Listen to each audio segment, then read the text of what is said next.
Hi, Eric here. So, I do believe I'm going to be doing a review on What We Do in the Shadows, Season 3, Episodes 1 and 2. They just came out on Hulu today, and why not? It's what this, it's what I like to do. It's fun. I'm enjoying just being able to, well, talk to nobody, but just being able to speak my thoughts. So, well, if you've not seen season 1 or 2, though, I mean, there's not really spoilers. This is a very episodic show, but you won't understand the characters as much, of course. But yeah, leave now and never come back. No, but watch the first 2 seasons. They're good. Different type of comedy for sure. A lot of kind of gag comedy, which isn't really my thing for the most part, but this show it does it so well. So let's get down to it. The gang is back in full force. First episode. They pretty much are dealing with the repercussions of Guillermo's utter onslaught of.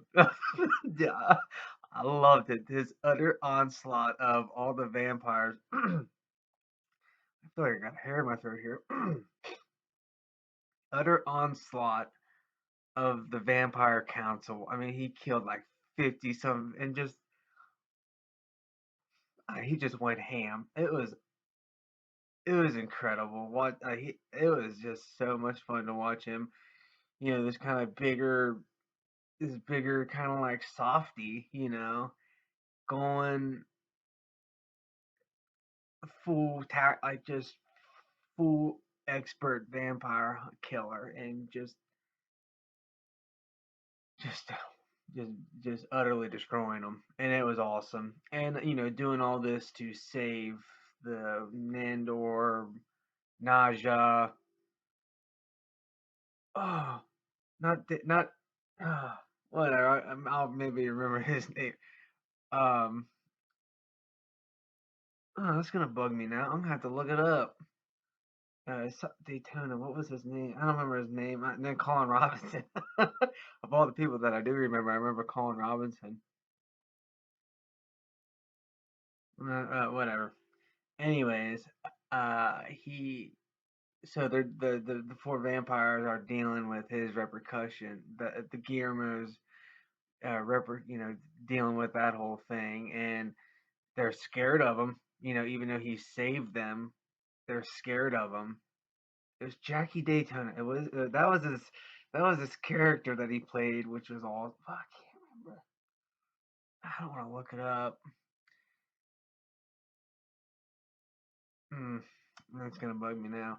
Anyways, he so they're all like, now they've got Guillermo locked in a cell, and they're trying to figure out what to do with them. Let's see. Got notes here.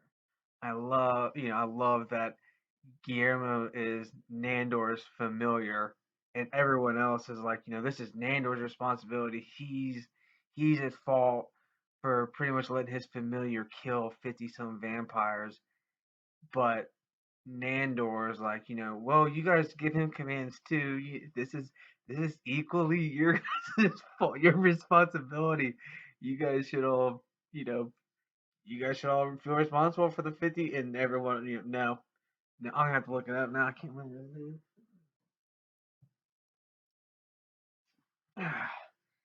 Let's see.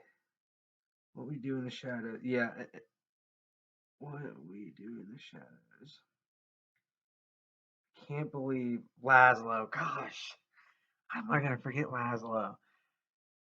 So yeah, so they're all, the Colin Robinson, Laszlo, Naja are just no, no, yeah, he should feel no, this is his fault, and I can't he let his familiar do this, and just all that was just that whole little those little back and forth interviews were pretty comical in my opinion. Let's see. Telling, yeah, and just I still like their all these vampires are what 800 some years old, and then you got Colin Robinson finding out he's about to turn 100, so he's pretty much a young, just obviously the newer vampire, this energy vampire. I just love their disrespect for him, like telling him to shut the f up anytime he voices his opinion. They're just don't like he just he's slightly above Guillermo in terms of opinions, but still he's right there on that level with Guillermo, and it cracks me up. Just their whole there's just such a good repertoire, such a good dynamic between them.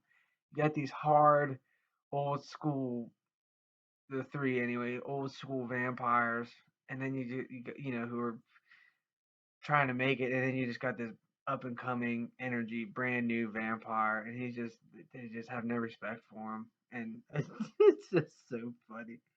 Let's see, the yeah, I kind of was reading, I think I was reading on Reddit a little, just comments, whatever, and I also I picked up on it too, but his I don't understand Collins. Maybe it'll come in the later episodes.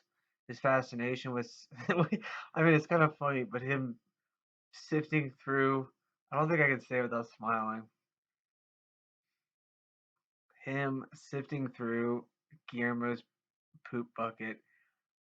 I don't, like, I don't know if they got like new writers in the room that thought poop jokes were funny. Like I mean I think they were kind of funny, but like I don't like it was a little bit weird for Colin's character to really focus on really focus on that.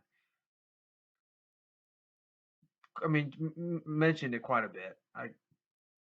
So that was kind of a, and then the cattle prod, him wanting to hurt Guillermo. I guess I don't know if he found some new sensation in inflicting pain, or who knows really. The yeah, the Guillermo. So then Guillermo, them fighting about what to do with Guillermo. Meanwhile, in the first episode, Guillermo is in a cage, and that was just. I mean, I found that pretty funny. Him, giving a on a cell phone, giving a tour of his room, like welcome to my crib, like giving a tour of his cage, of his where they're keeping him, a little mini fridge, and I loved it. And then him showing the vampires, showing him all their raw like, or the vampires not knowing what he eats. Like they've totally forgotten what humans eat. That's so funny to me. And them feeding him raw chicken. I just not even cooked, of course. Ah, what a great moment. And then come and find out that Guillermo is easily able to just, I guess, if, the cage might be so old or something, but easily able to escape. And then he doesn't escape to save his life. He escapes to, in Guillermo fashion, and familiar in servitude fashion, goes to uh, pretty much do his job and help these vampires. Help these vampires that he cares for. I don't know if he cares for them, or he cares for them because he believes uh, he's gonna become a vampire with them. And that whole gag though. I mean, I love that. That's another gag that just keeps going. Like, oh yeah, are you gonna make him a vampire? And everyone is just so quick to say no. And I think it was this. This is the next episode that comes up again, but I regress. So he's escaping and helping these, helping them, dusting what he did, blowing out candles so the place doesn't catch on fire, and dragging the bodies out like usual, and brushing the bare teeth. I mean, Guillermo is just unbelievably underappreciated in It is it leads to so much comic relief. The Dungeon King, yeah, that them going that oh yeah, them getting getting a find it's him the scene the ghost or the wisp or whatever flying into the house, and that's when Guillermo makes his appearance, that he can get out, and he's trying to kill her expertly, like just throwing these daggers, like throwing these wooden stakes, just I mean, the dude's just a boss. And that woman, I love her for some reason. Like her voice, she just cracks me. Kind of like Nandor, just got a real Transylvanian accent to her. And then, of course, in vampire fashion, in order for her to relay the message, the whole trying to find a VCR gag. Like, who uses VCRs anymore? Who uses VHS? Like, and that's such a I guess that's such a vampire. It's just so outdated. So that the show is so well done. I mean, they did like that is so comical. Off tangent, but I was at a price bookstore today, and I seen in one of the like cartoon movie sections, they're selling VHS tape for like $6. We're regressing. What the heck? Like is that coming back just like VHS or not VHS? Tape? Like what? Or like vinyl records? Are we back from? Are we going from vinyl to VHS now or whatever? CD cassettes? What are we doing here? Let's see. Oh, them. Oh, that's another. Like I'm loving where I love and like one of the seasons I can't remember, but they couldn't remember Guillermo's last name. It just continually comes up. Guillermo Nando, Guillermo. Like, so they never truly remember his name, and I love it.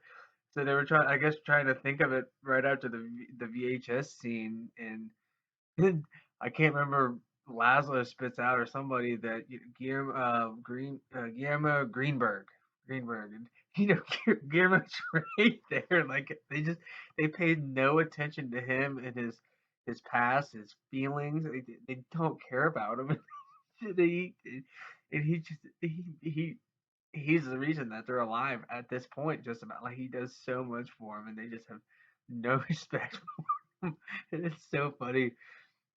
So I think at this point it's Guillermo Greenberg de la Cruz, and I hope they keep expanding on that gag. Like I hope his name just keeps getting longer and longer because it's so funny. Let's see. Yeah, I like where that went with them becoming the leaders of the council.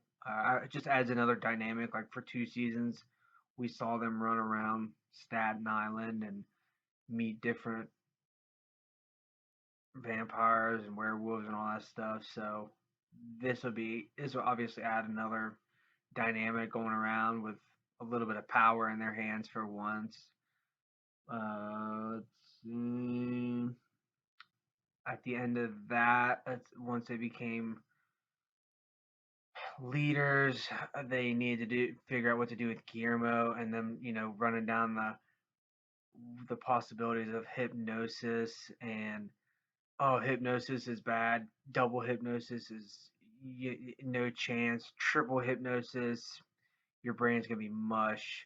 We're gonna do quadruple hypnosis, and then like the whole the camera, a different scene to Guillermo saying hypnosis hasn't worked on him in a long time, and then just all, all four of them going around, Guillermo doing a little twirl as they're walking around them, and him just like what, like, oh, you got me, God, that was, and then calling, him adding that little meow in there. I love it. I real I man I love this show. And then towards the end, going to see the throne, and I didn't expect that. Like that was pretty. That was just another gag. Like I thought, yeah, okay, you're inviting all four of them. All four of them are going to be the leaders, but no, you need a supreme leader within the four. Uh, and well, next episode you'll see Nausea. She kind of, we'll see. Okay, so on to the next episode, or not season two, season three, episode two. If there was an episode name, I don't know what it is, but two. This one was probably my favorite. I mean, this is probably one of my favorites in within the seasons. Just or not my favorite. I can't. I'd have to rewatch them. It's been a while, but this is up there because I found out like I was reading a little bit about the episode, and then I found out something about it, which is just made me I had to rewatch it because of it. But now that they are required, they have required or acquired a seat of power, as the new council, the local council. You don't, she made that wisp make sure it's you're just the local Staten Island council. Don't get too big for your britches here. um, that that whole setup there. Let's see. So now that they're all in the beginning debating on who should who should be the leader. And Nandor, one of the things that I laughed out of I admire her for I admire Naja for being loud, and it just his candor, he just like that's something to admire someone over. It just caught me off guard. It was funny to me. And then his whole yeah, going back to the poop jokes, I guess, but his whole, it reminds me of like Austin Powers with but his whole, I need a number two. Yeah, I think I'm gonna be number one. I'm gonna need a number two, and Guillermo like egging him on, and him, yeah, what's wrong with having a number two? So you need a number, yeah, what was it? I need a number two, and there's nothing funny about about a firm number two. It's like okay, these okay, that was they spun that a little differently. That was pretty funny. I guess it's potty humor, It's funny sometimes. Let's see, them making it to the Vampire Council, where the end of season two took place, and that wisp, I can't even remember her name. I don't know.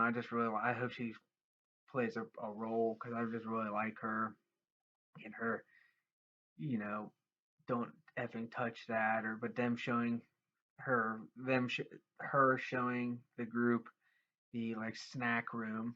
Of course, the council is gonna have a snack room with a bunch of bodies hanging off of chains. Just utter darkness. It looks like what you see in a haunted. Well, I say haunted, but it just looks like a horror movie, and it's just, they make so light of it. I love it. Killing, just it's a vampire thing. It's what we do.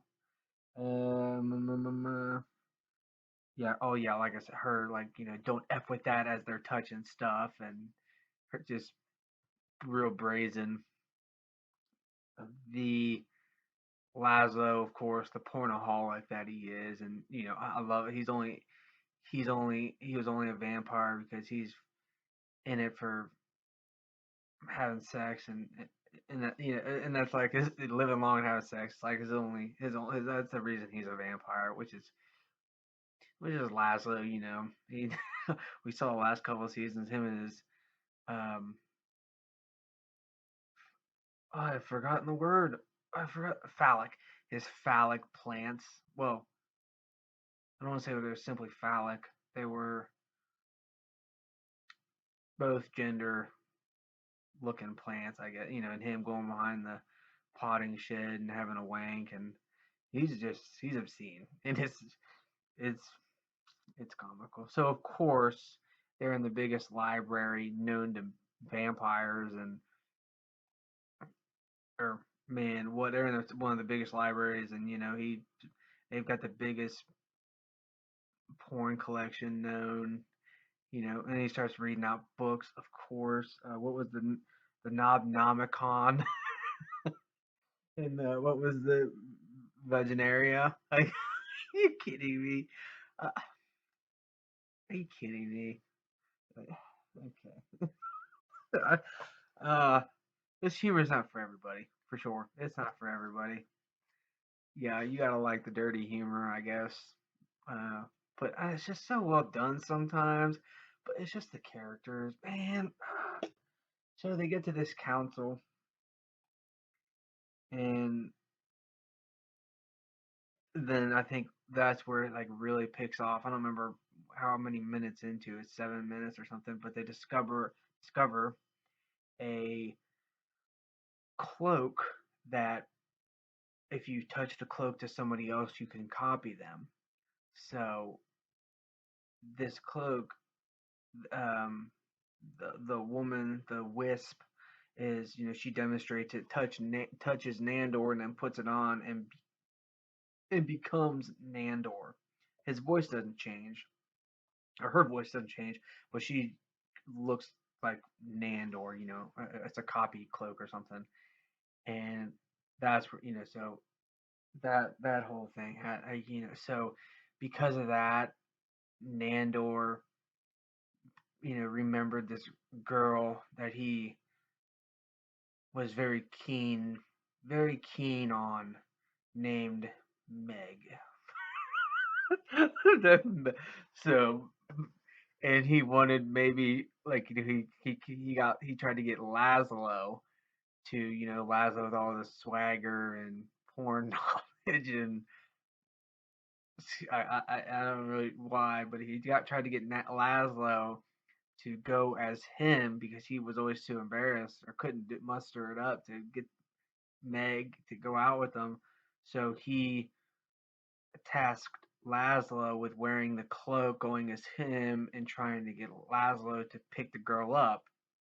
And then Laszlo's like, "Yeah, I'll pick her up. I'll come back, have sex with her, and then tell you about it." No, no, no, no, no, no, no, no, just the first part. It, so then Lazo, he don't want none of it, so he gives it the cloak to Colin Robinson. It's just so funny. I I mean, you gotta watch it. You gotta watch that part. That this episode was just hysterical.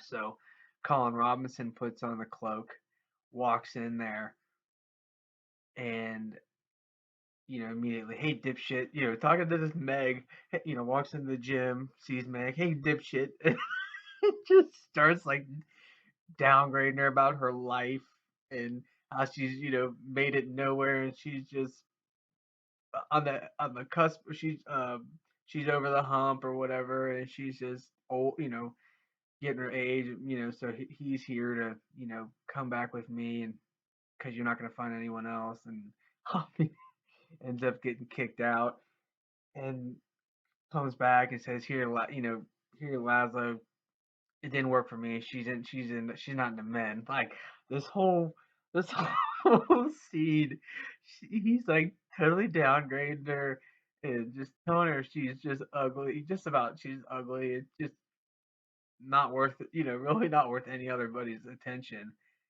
And then comes back, yeah, she's into men. Like you were extremely mean. No, like okay, whatever. So Laszlo goes there. He puts the cape on. He becomes Nandor, and he goes there, and he tries to swab his way in. Um, yeah, he tries to swab his way in, and starts talking fancy, and what was it? Starts talking fancy, and then pulls out a man. That was a mandolin. I don't even know what it was. It was an old school. looked like a Japanese style. What I don't even know what it was. Some four-string instrument, and plays her an awful song, and then ends it by showing her an old collection of pornography that he carries with him, and so that didn't go over so well. Meanwhile, Nandor, Naja, and Colin are off to make a group of teenage vampires pay their dues. Their dues are late for the vampire council, so they're going to collect them. And Colin meets a buddy, a friend, kind of, well, meets somebody who's also an energy vampire, who's talking about the ways that he drains by talking about CBD and what was it? Weed, yeah, all the weed drains. Just talking about anything with weed besides all the being a sneakerhead and just all these different ways. Like, I mean, if you've ever talked to anybody who would ever get in depth about,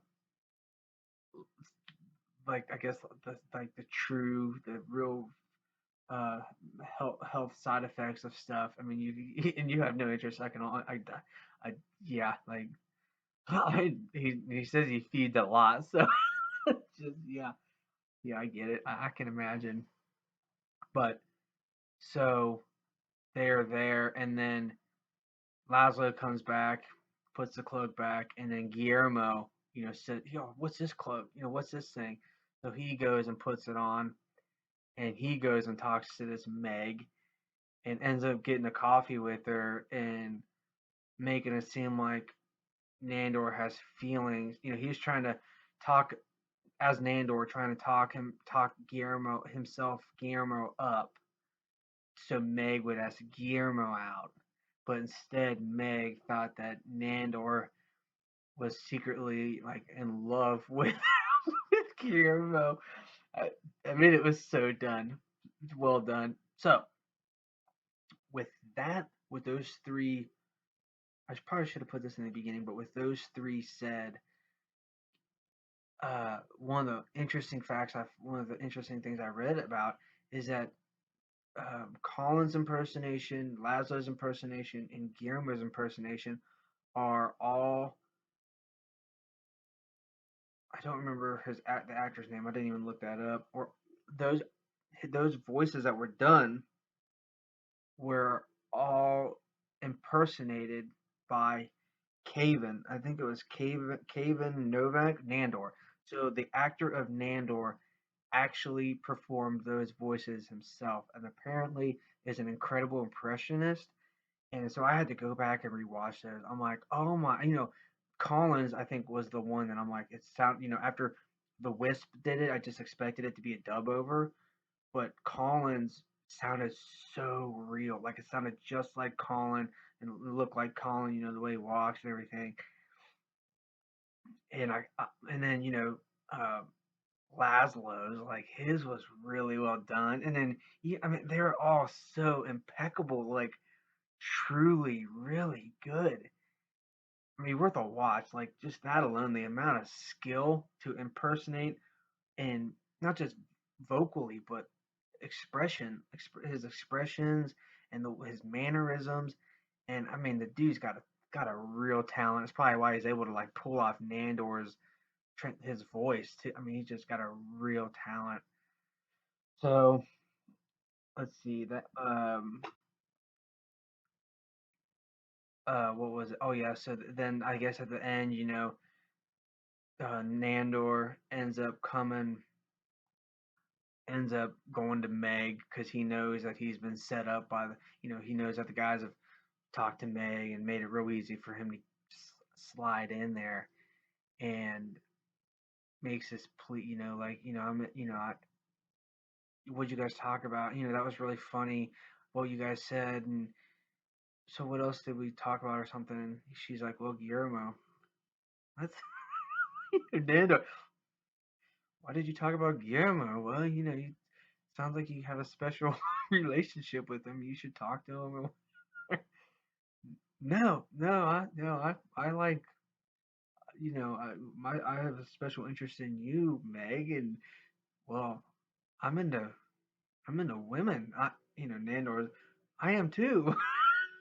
Just the whole, I probably did that wrong, but just the whole interaction was just gold.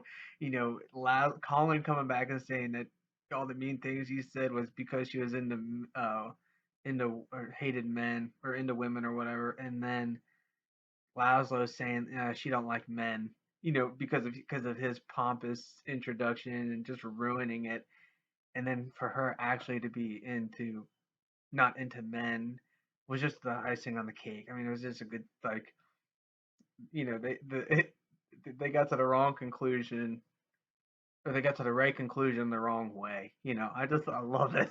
I love it. That was funny. So then, at the very end of the episode,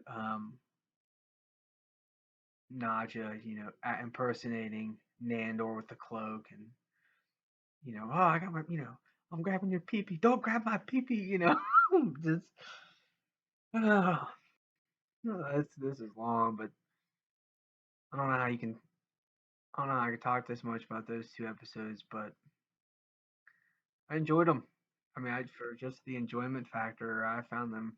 The first one, I'm glad to be back into it, and then the second one, just I really enjoyed it. Like that was quality.